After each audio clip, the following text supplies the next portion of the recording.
Alright guys, Modern Locker here. What is going on? I'll tell you what's going on. Today sees a day of resistance in the United States of America, a day of resistance to tighter gun control. So, what's the true dope here? High profile mass shootings push the gun control issue to the headlines.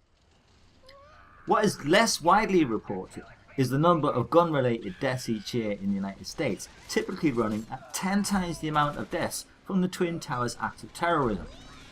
Now, if all the people committing acts of gun violence decided to hold back their act until one specific day, would there be a war on rednecks toting guns in the same way as politicians decided to open a war on terror? Highly doubtful, guys, highly doubtful. And this is because of the American gun lobby. Partly the National Rifle Association, but not limited to them. But the American gun lobby is extremely powerful.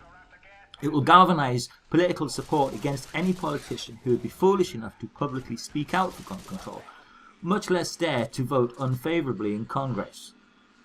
I mean, basically they're single issue activists, and they don't make their votes based on the breadth of issues that may affect politics. It's like, if you're going to vote against this one thing that means the most to me, we are going to get this highly organised group of people to vote you out of office. They are extremely, extremely powerful. Now, recent polls show that American opinion is roughly divided on gun control. As many people are as happy for everyone to be walking around with an arsenal that would be seen as overpowered in any online shooter, while the other half of the population are screaming, "Nerf!" As online shooters gradually become more balanced in what guns are used, maybe gun control should be handed over to the developers of Call of Duty. So who actually wants guns readily available, and why? For the sake of discussion, we'll exclude the criminal sections of society who view their guns as essential plant and equipment in the running of their drug businesses. But guess what? Yeah, these guys don't really want to see stricter gun control. Some people want gun control to repel borders, keep their homes safe, and that seems fair enough. This is quoted from the National Rifle Association webpage, and this is their landing page. I didn't go looking for out of context stuff. I'm not gunning for them. It cracked me up sometimes. Right, here's the quote. "Our only means of security is the Second Amendment. And when the glass breaks in the middle of the night, we have the right to all the capacity we need to defend ourselves. If they limit our access to semi-automatic technology and high-capacity magazines, they limit our ability to defend ourselves. And they don't have the right to take that right away." Well, okay, ignoring the fact that it's not particularly well written. And let's just leave aside that I'm a bit fuzzy as to how having semi-automatic technology and high-capacity magazines will make people safer. I mean, hell, why not go the whole hog and have a few assault rifles and AKs and Uzis and a rocket-propelled grenade in case there's somebody waiting in a getaway car? Thing is, statistics don't back up the repel borders theory. Instead, they found that people who had been shot with a gun were 4.5 times more likely than average to be carrying a gun themselves at the time. Yeah, you got that right. If you're carrying a gun, you're far more likely to get shot by somebody else who's got a gun. A simple fact is gun ownership is the strongest predictor of homicide or murder in US homes. And that's after controlling for other potential factors, like drug use, previous criminal record, history of violence. Gun ownership is the strongest single predictor of homicide. Having a gun in the house is as safe as using the rhythm method for birth control. Some gun nuts even said that if they had firearms in the Colorado shootings, they would have been able to take him out easily. Of course, this was in the cinema. Now, call me Mr. Play It Safe if you will, but the idea of a few dozen rednecks letting loose with hand cannons and semi-automatic high-capacity magazine rifles in a darkened cinema shooting at gun flashes doesn't exactly seem like it would have been safer. Another classic argument against gun control is guns don't kill people, people do. But you know what? Guns help.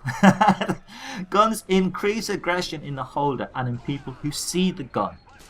Now, as always, there is links to all my facts in the description. If you want to go and check out these facts, feel free to do so. But guns simplify and make the tedious business of murder more efficient. Now, you could just as easily say cars don't drive from coast to coast. People do. Well, cars kind of make the process more efficient and simpler than walking, and more importantly, that journey would be far more likely to happen. Simplifying the process of killing can never be a good thing. A lot of research shows that people with low intelligence are more likely to commit acts of violence. Let's face it, if these people had to make elaborate plans like Wile E. Coyote of dropping a piano on the Roadrunner's head, I think their success rate may fall. The National Rifle Association also argues that it goes against the American Constitution to regulate tighter gun control.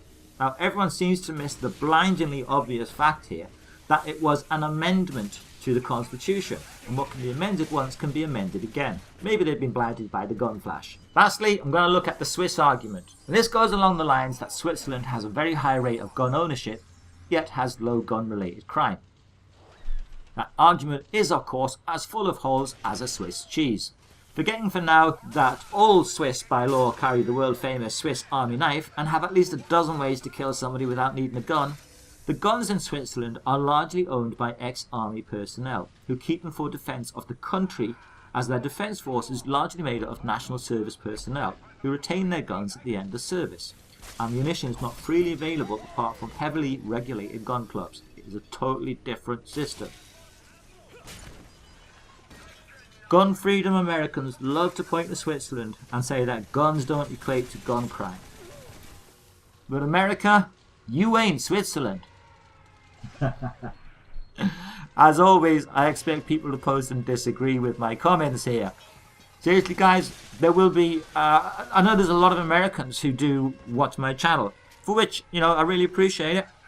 And so there's probably a high chance that some of my American viewers will have the heckles on the back of their neck rising right now and be getting angry with Muddle Muppet and ready to take up arms against me. Well, get your comments down, but don't come and sort it out with a Uzi or an AK. Alright guys, this is Muppet out. Take it easy. Bye!